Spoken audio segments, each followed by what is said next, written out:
खूबसूरत।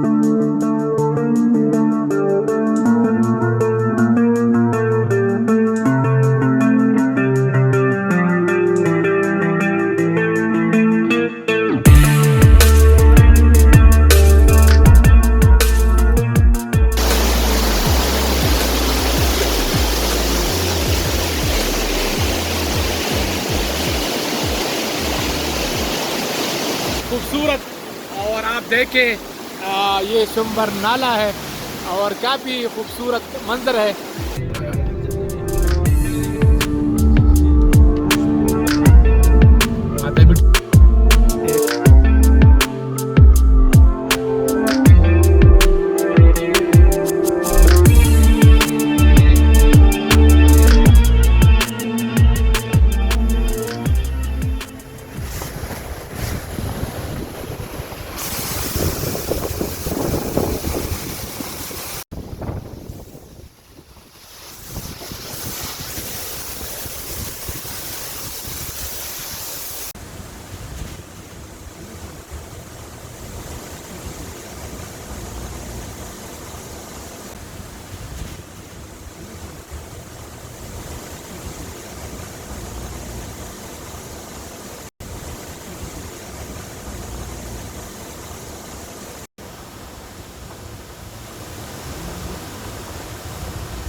आज इस वक्त मैं गलगित जाते हुए अपर कोहिस्तान के इलाके में मौजूद हूँ।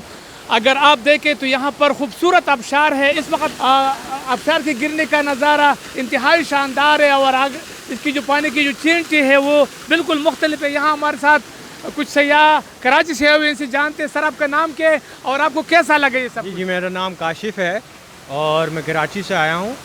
और गिलगित बल्तिस्तान से होता हुआ ये कोहिस्तान का जो ये एरिया है, इसमें जो जो ये आबशार है बहुत ही खूबसूरत है, इंतहाई खूबसूरत है।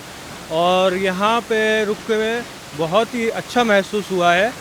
और मैं ये पूरे पाकिस्तान के लोगों को कहना चाहता हूँ कि आएँ और देखें पाकिस्तान जो है कितना खूबसूरत है। बिल्कुल ठीक। बेटा आपका नाम क्या है? मेरा नाम जैनब है। अच्छा, आपको कैसा लगा ये आबशार? मुझे बहुत अच्छा लगा। सर्दी लग रही है कि नहीं? नहीं। नहीं लग रही है। अच्छा बेटा, अपने दिगर पाकिस्तानी बहन भाइयों को क्या पैगाम देंगे? वो आए यहाँ ना आए, कैसा है रास्ते, कैसे है आबशार, कैसा है? रास्ते अच्छे हैं, पर जब लैंड स्लाइडिंग होती है तो पत्थर तो आते हैं, पर ये यहाँ पर आना बहुत अच्छा है। मैं बोलना चाहती हूँ कि यहाँ पर सब आए। सब आए। बहुत शुक्रिया, बहुत शुक्रिया। अगर आप देखें आबशार तो बहुत ही शानदार है। इसका जो मंजर है, इसके गिरने का नज़ारा अगर आप देखें तो बिल्कुल कुदरत का करिश्मा है। लेकिन ये एक बात मैं आपको बता दूं कि जब आप इस्लामाबाद या पिंडी या लाहौर से, मतलब अगर बिशाम साइड से अगर आप जाते हैं तो ये आपको नज़र नहीं आएगा। गिलगित से वापसी पर ये बिल्कुल आपको नज़र आएगा। तो ये मैं आपको बता दूं कि शित्याल से पहले तकरीबन काफ़ी पहले यहाँ पर 25 किलोमीटर पहले जो है ना ये आता है। और बहुत ही खूबसूरत नज़ारा है यहाँ का, बहुत ही शानदार मनाजिर है। अगर आप उस तरफ देखें तो दरियाई सिंध अपने उरूज पर है, दरियाई सिंध भी बह रहा है और ऊंचे ऊंचे पहाड़ अगर आप देखें, और सामने ब्लू स्काई, और ये रात की बर्फबारी है। तो मौसम इंतहाई शानदार है, बहुत ही खूबसूरत मनाजिर है। और आप जब भी आप यहाँ पर आते हैं तो आपने यहाँ पर ज़रूर रुकना है। ये अपर कोहिस्तान का इलाका है और आप यहाँ पर रुकते हैं तो आपको शानदार मनाजिर मिलेंगे।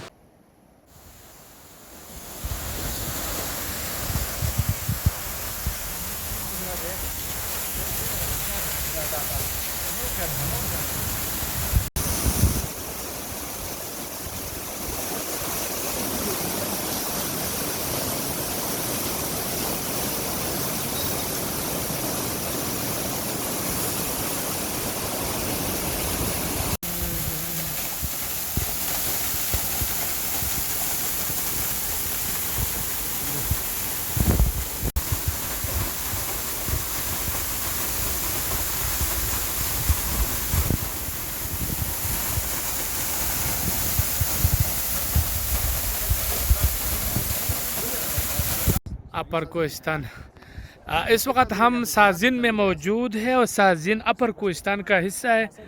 अगर आप देखें तो दरियाई सिंध इस वक्त काफ़ी उरूज पर है और बहुत ही खूबसूरत है।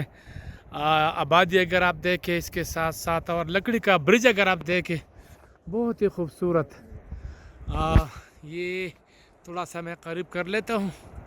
इस वक्त तो कोई गाड़ी इस पर नहीं है, लेकिन बाकी एरिया बहुत ही खूबसूरत है। और दरियाई सिंध बिल्कुल खामोशी के साथ बह रहा है और पहाड़ों के बिल्कुल बीच में, और ये हम हैं। मोबाली कैसे हो? बिस्मिल्लाह, बहुत शुक्रिया आपका। और जिस तरह आपने साजीन का जिक्र किया, यकीनन अगर हम कोहिस्तान के हवाले से बात करें तो लोअर कोहिस्तान और अपर कोहिस्तान के मुख्तलिफ इलाके बहुत ज़्यादा खूबसूरत है। और ख़ास तौर पर अगर आप मेरे बैकग्राउंड में देखें, ये वही आबा सिंध है जिसको दरियाओं का बाप भी कहा जाता है। यही पानी जो है, इस पर मुख्तलिफ डैम्स भी बनाए गए हैं और ये पानी जो है ये पूरे पाकिस्तान को सैराब भी करता है। मेरे बैकग्राउंड में अगर आप देखें तो ये चारों तरफ आपको मुख्तलिफ पहाड़ नज़र आएंगे, बीच में ये जो बहता हुआ पानी है, यकीनन ये एक जन्नत का मंजर जो है ये पेश कर रही है। और जो यहाँ पर मकामी लोगों से हमारी बात हुई है तो उनका ये कहना है कि ख़ासतौर पर जब असर के वक्त जब लोग निकलते हैं और यहाँ पर इन किनारों पर बैठ जाते हैं तो यहाँ पर इंजॉय भी करते हैं।